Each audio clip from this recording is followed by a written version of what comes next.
Por anos, houve negligência da polícia de Vancouver. Mulheres foram deixadas de lado e esquecidas apenas por serem garotas de programa.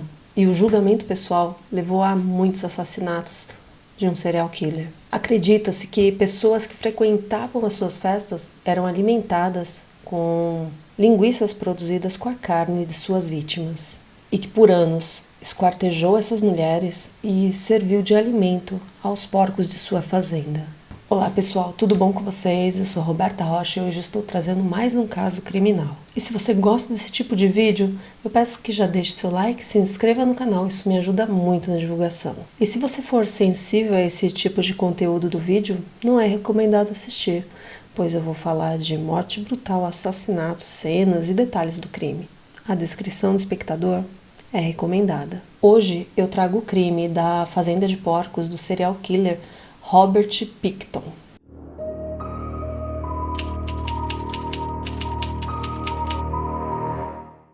Robert Pickton, ele nasceu em 24 de outubro de 1949 no Canadá, filho de Leonardo e Louise Pickton. Seus irmãos são Linda e David. Era uma família de criadores de porcos de Vancouver. Sua irmã mais velha, ela foi levada para morar com parentes porque acreditavam que a fazenda não era um bom lugar para se criar uma garota. Já Robert e seu irmão David começaram a trabalhar desde cedo na fazenda. Louise era uma mãe muito exigente. Ela chegava a priorizar muito mais o trabalho na fazenda do que o próprio cuidado com os filhos, obrigando-os a trabalhar por muitas horas com o cuidado com os animais e frequentemente enviava os filhos para a escola cheirando a estrume, no qual passaram a ser apelidados pelos colegas de escola como porquinhos fedorentos. Após os pais morrerem na década de 70, o pai em 1977 e a mãe em 79, Robert herdou junto com seus irmãos David e Linda a propriedade de criação de porcos. Mas em 1996, Robert e David passaram a negligenciar a fazenda. Quando fundaram uma suposta organização sem fins lucrativos, a Palácio dos Porquinhos, Sociedade Bons Tempos, no qual o objetivo era organizar eventos especiais, festas e espetáculos. Festas essas que de beneficente não tinha nada. Robert e o irmão David eram conhecidos por esbanjarem dinheiro em festas no Palácio dos Porquinhos. Seus eventos incluíam festas com garotas de programa, muito álcool, drogas. Esses eventos, realizados dentro do matadouro, chegavam a atrair até 2.000 pessoas. Acredita-se que ele tenha iniciado seus assassinatos no início da década de 80, logo assim que ele herdou a fazenda. E em 1997, Robert ele foi acusado de tentar matar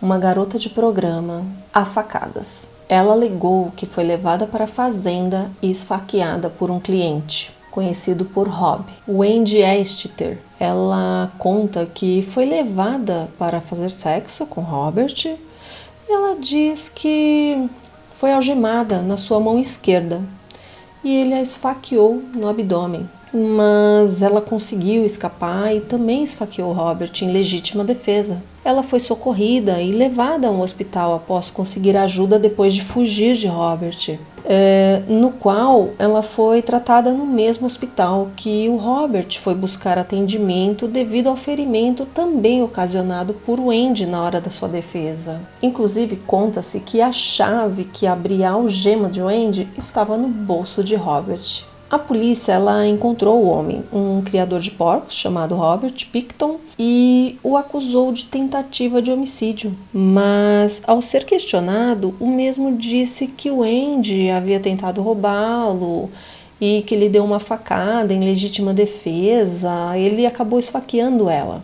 Ele foi liberado sob uma fiança de $2.000 e a acusação de tentativa de homicídio contra Robert ela foi suspensa em 27 de janeiro de 98, porque a mulher ela tinha problemas com drogas e os promotores a consideraram muito instável para que seu testemunho ajudasse a garantir uma condenação. As roupas e as botas de Robert elas foram apreendidas naquela noite e simplesmente arquivadas no armário de provas e só foram utilizadas 7 anos depois. E somente em 2004, os testes eles foram feitos e mostrava que o DNA de 2 mulheres, Andrea Borhaven e Cara Louise Ellis, estava nesses itens apreendidos de Robert em 1997. Os irmãos também chegaram a ser processados por violar e negligenciar a agricultura, na qual haviam alterado grande parte da fazenda com o objetivo de realizar festas no local. Ignoraram a pressão legal, deram uma festa no ano novo de 1998 e, sendo confrontados com uma liminar, proibiram futuras festas. E a polícia estava inclusive autorizada a tirar, prender qualquer pessoa que viesse a participar desses futuros eventos na fazenda. E em 1999, a polícia recebeu uma denúncia de que Robert tinha um freezer que continha carne humana. A polícia chegou a entrevistar Robert, mas ele se negou que havia matado alguma mulher ou que ele tivesse feito qualquer coisa de errado. Ele simplesmente negou e a polícia aceitou. E mesmo tendo a autorização dele, a polícia não fez uma investigação na fazenda, não buscou por provas, não questionou mais nada. Apenas foi fazer essa primeira entrevista a princípio, mas ficou por isso mesmo. Em 2001, um grupo de justiça social realizou uma pesquisa sobre a violência sofrida pelas profissionais do sexo de Vancouver. E foi descoberto que um grande número havia passado por violência. Além disso, muitos amigos e conhecidos diziam conhecer pessoas desaparecidas. A grande maioria dessas mulheres, tinham medo de procurar a polícia. A pesquisa revelou um grande número de mulheres desaparecidas entre 1999 e 2001. Era de pelo menos 20 mulheres. Mas um detetive do Departamento de Polícia de Vancouver ficou intrigado com isso. David Dixon. Ele começou a fazer uma investigação por conta própria, seguindo uma lista das prostitutas de Lautrec que haviam desaparecido do mapa. Conversou com moradores, garotas de programa da redondeza, e ao final de sua investigação, David Dixon tinha uma segunda lista com dezenas de nomes de garotas de programa desaparecidas. Ao apresentar a sua investigação ao departamento de polícia, seus superiores concluíram que existia nome suficiente para uma investigação mais detalhada. Então, a polícia de Vancouver criou uma força-tarefa para investigar mais sobre esses desaparecimentos. Mas encontraram muitos obstáculos desde o início. Um desses obstáculos foi a incapacidade do investigador de fazer com que os moradores de rua, de Lower West Side, se abrissem para eles. A polícia tinha poucas pistas e a investigação levou quase 5 anos antes que uma velha evidência revelasse o caso. Começava aí uma das investigações mais longas e difíceis de toda a história do Departamento de Polícia de Vancouver. O que ninguém poderia suspeitar é que o desfecho dessa investigação deixaria o país todo em choque. A polícia começou com 40 casos de desaparecimentos não solucionados, de mulheres locais datadas de 1971. Os desaparecimentos vinham de todos os lugares de Vancouver. Mas na busca por um padrão, a lista foi reduzida para 16 prostitutas de Lautrec, dadas como desaparecidas em apenas 3 anos, de 1995 a 98. Os investigadores perceberam que no início não havia um certo padrão. Rebecca Guno, de 23 anos, foi vista pela última vez viva em 22 de junho de 1983 e foi dada como desaparecida 3 dias depois. Muitas das mulheres desaparecidas não eram oficialmente desaparecidas, consideradas desaparecidas, porque elas só eram dadas como desaparecidas pelas pessoas muito tempo depois, anos às vezes, como no caso da Cherie Rayo, de 43 anos, que não foi reportada como desaparecida e só foi informado 3 anos depois do seu desaparecimento, em janeiro de 1984. Elaine Alberque, de 33 anos, disse que estava se mudando em março de 86, mas ela nunca chegou no seu destino e foi dada como desaparecida em abril do mesmo ano. Therese Williams, de 26 anos, foi vista pela última vez em julho de 88 e dada como desaparecida em março de 89. Somente após 14 meses do desaparecimento de Ingrid Sui, de 40 anos, que era doente mental, e foi informada como desaparecida em outubro de 1990. Kathleen Whiteley, de 39 anos, desapareceu no início de junho de 92 e foi dada como desaparecida somente em junho, dia 29 de junho. Depois do desaparecimento de Kathleen em 1992, os investigadores observaram uma lacuna de tempo. Não houve relato de desaparecimento entre 93 e 94, mas em 95, novas mulheres passaram a desaparecer. Catherine Gonzalez, de 47 anos, sumiu em março de 95 e foi reportada como desaparecida apenas dia 9 de fevereiro de 96. Catherine Knight, de 32 anos, ela desapareceu 7 meses antes da polícia reportar o seu desaparecimento, em 11 de novembro de 95.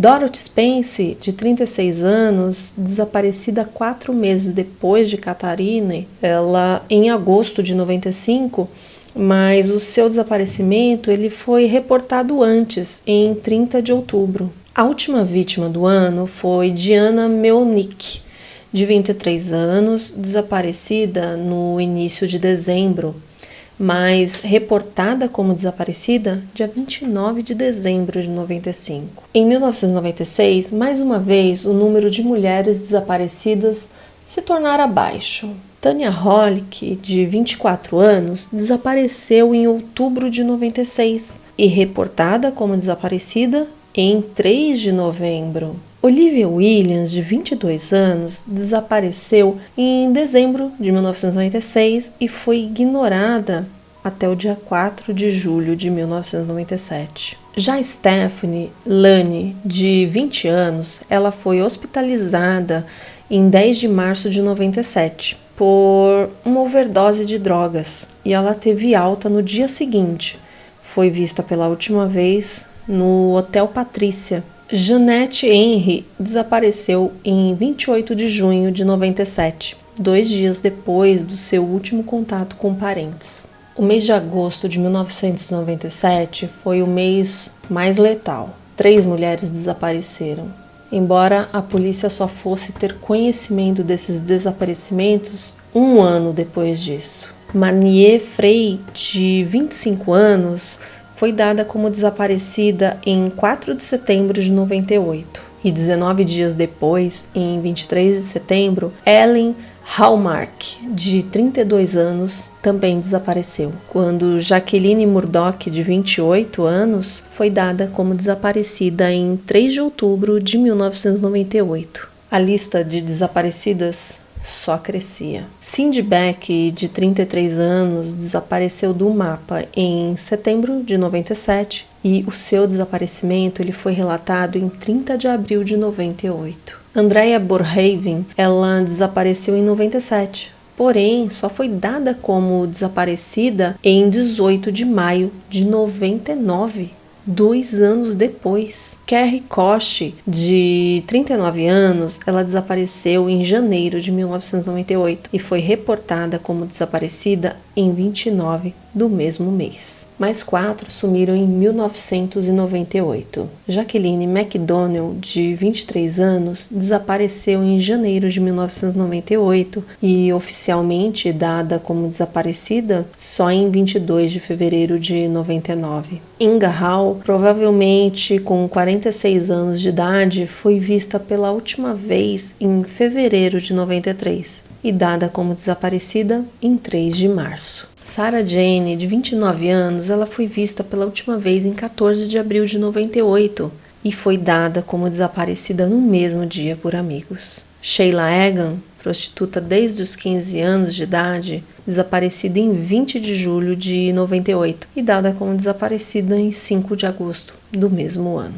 A essa altura, a polícia de Vancouver estava confusa e os desaparecimentos continuavam a acontecer. a polícia não fazia a menor ideia do que estava acontecendo a essas mulheres. Mas a grande verdade é que a polícia também não estava tão interessada assim em resolver. O departamento de polícia acabou montando essa força-tarefa para investigar esses casos apenas para dar uma satisfação à sociedade e os grupos de direitos humanos que estavam fazendo uma grande pressão sobre eles. Os detetives, eles investigavam, mas de uma forma um tanto ineficiente, meio que desleixada talvez, ou desinteressada, porque eles não uniam os casos, eles investigavam cada caso separadamente. Mas a investigação de um criminalista do Departamento de Polícia de Vancouver daria um novo rumo às investigações e criaria algumas divergências dentro da polícia.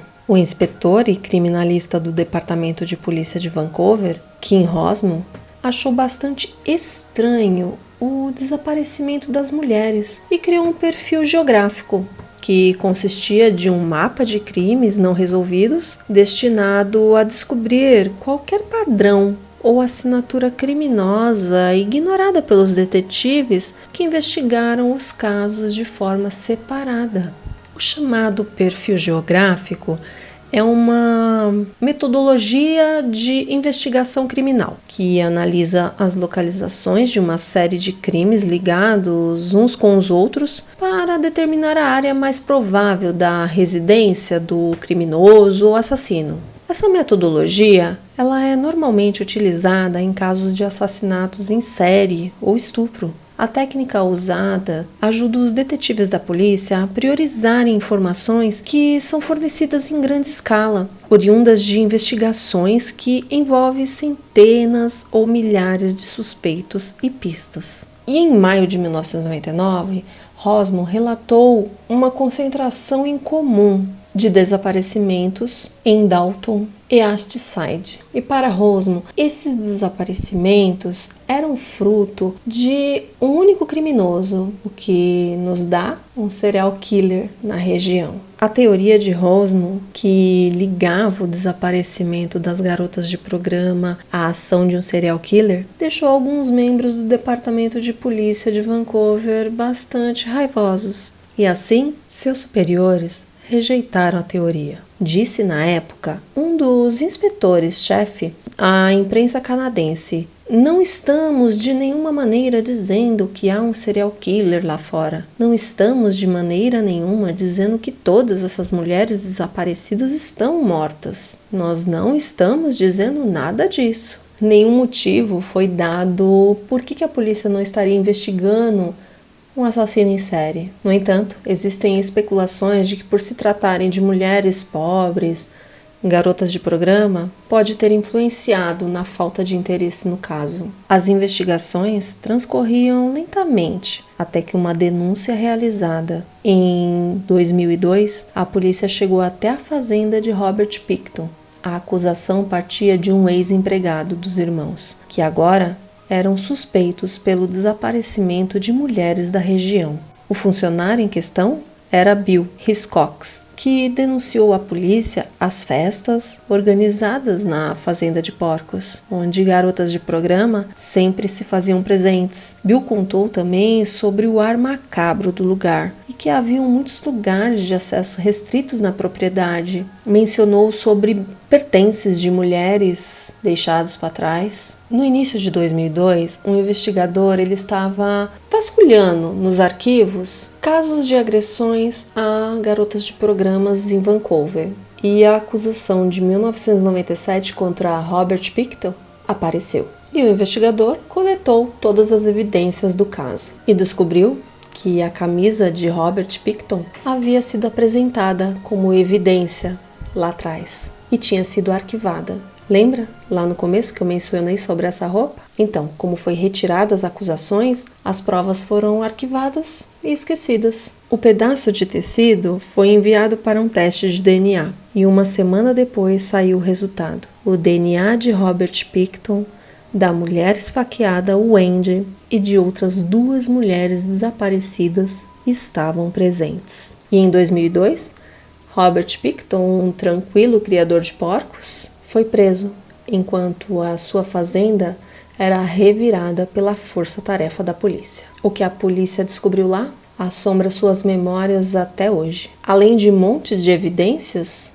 incluindo centenas de itens pessoais de mulheres desaparecidas, eles descobriram blocos de cortes repletos de sangue, tufos de cabelo e peças de roupas ensanguentadas. À medida que cavavam mais fundo toda a propriedade, a escala total de horror foi revelada. Os restos semidevorados de 6 mulheres foram encontrados. Os corpos mutilados serviam de alimento aos porcos que eram criados na fazenda. No chiqueiro, a polícia descobriu ossos e até meio braço no meio da lama. Enterrado sob o celeiro, a polícia encontrou mais restos humanos. Os policiais deixaram o local com ânsia de vômito e muitos ficaram traumatizados com a pura maldade do que encontraram ali. Robert, ele tinha um cão de guarda, um porco de 270 quilos que atacava e mordia ao comando de Robert. Robert esquartejava suas vítimas e jogava os pedaços aos seus porcos, ao qual esses porcos ocultavam os cadáveres, devorando os restos de suas vítimas. Em 8 de março de 2002, investigadores deram a notícia de que o exame de DNA comprovou que restos mortais encontrados na fazenda de Picton era de Serena Abotswar. E em 21 de março de 2002, o Departamento de Polícia disse que toda a investigação na fazenda poderia levar até 3 anos. Mais de 120 oficiais estavam trabalhando no caso. Os peritos vasculhando a área descobriram uma máquina de triturar madeira, ao qual Picton triturava a carne humana junto com a carne suína no mesmo local. Indícios levaram a crer que Picton produzia linguiças da carne humana junto com a carne suína e servia em suas festinhas. Restos de 30 mulheres foram descobertos em um freezer. Perry Kendall, responsável de saúde da província de Colômbia Britânica, advertiu sobre a responsabilidade de contaminação na carne processada dentro da fazenda. No entanto, a carne produzida por Picton nunca foi distribuída comercialmente e que poucas dezenas de famílias e amigos comeram a carne. Picton foi detido em fevereiro de 2002 e no processo de uma investigação para investigar o paradeiro de mais de 60 mulheres que desapareceram no centro de Vancouver desde a década de 1980. Então, Picton estava sendo interrogado. Os investigadores logo perceberam uma deficiência mental em Picton. A sua fala era lenta e ele não conseguia responder questões que eram faladas um pouco mais rápida ou umas palavras diferentes. Ele não conseguia processar, ele não conseguia entender. Picton ele foi interrogado por 11 horas seguidas e ele negou completamente saber de qualquer coisa sobre as mulheres desaparecidas ou os assassinatos ou as pilhas de evidências que chegam de sua fazenda a cada hora. Então ele dizia aos interrogadores: "Eu sou apenas um homem porco."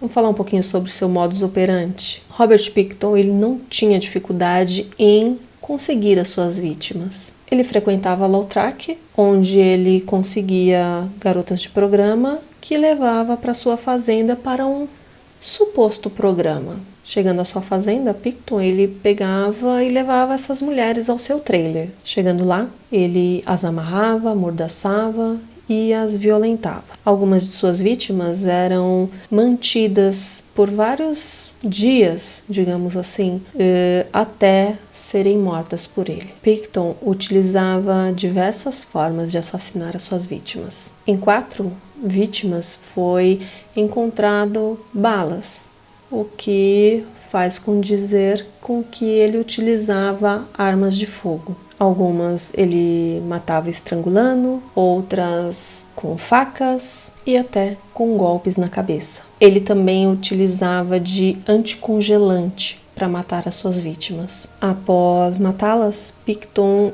esquartejava as mulheres na mesma mesa de onde desmembrava porcos. Usava machadinhas, serras, facões e outros objetos. atirava pedaços das mulheres para os porcos comerem. Outros pedaços eram triturados juntos com a ração dos porcos e algumas partes eram moídas e misturadas à carne de porcos abatidos na fazenda. Vísceras e órgãos eram misturados e colocados em uma máquina para triturar. Picton guardava cabeças e mãos dentro de baldes. Outras cabeças eram mantidas congeladas em freezer. Alguns crânios eram deixados em beiras de estrada. As escavações da polícia continuaram por mais um ano. Foi difícil para a polícia juntar evidências das vítimas em si, porque a maioria haviam sido devoradas pelos seus porcos. No entanto, algumas evidências de que a carne humana e a carne suína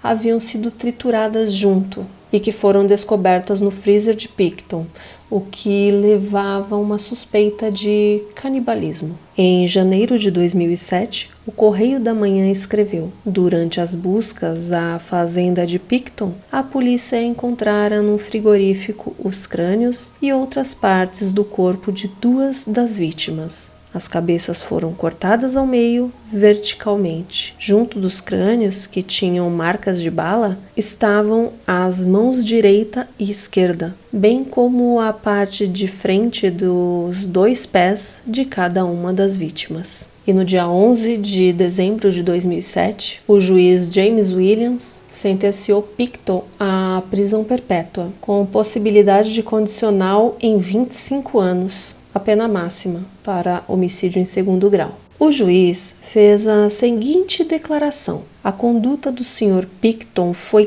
criminosa e repetida. Não sei os detalhes, mas sei isto: o que aconteceu a elas foi insensível e horrível. Ao proferir a sentença. Durante o primeiro dia de provas do júri de julgamento, Robert confessou 49 assassinatos a um agente disfarçado que se passava por um colega de cela, no qual esse agente disse que Robert afirmou que seu desejo era matar 50 mulheres, mas que foi pego por ser desleixado. E em 17 de dezembro de 2007, Picton foi condenado, sentenciado à prisão pelo assassinato de 6 mulheres. Mas ele é suspeito de ter assassinado pelo menos 60 pessoas. As vítimas pela qual Robert Picton foi condenado são as seguintes: Serena Abotswai tinha 29 anos quando desapareceu em agosto de 2001. Mona Wilson tinha 26 anos quando ela foi vista em 23 de novembro de 2001 pela última vez, assassinada em 30 de novembro de 2001. Andrea Joesbury, de 22 anos de idade, quando vista pela última vez em junho de 2001. Brenda Wolfe, de 32 anos, vista pela última vez em fevereiro de 99 e foi dada como morta em abril de 2000. Marniele Free, vista pela última vez em agosto de 97.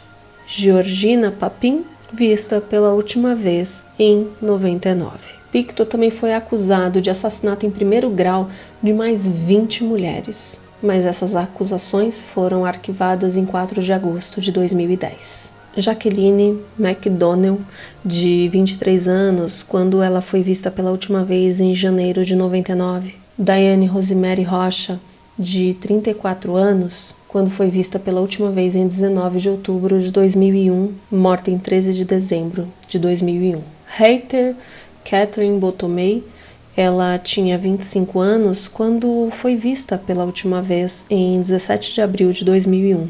Jennifer Furminger, vista pela última vez em 99. Ellen Hallmark, vista pela última vez em 97. Patricia Johnson, vista pela última vez em março de 2001.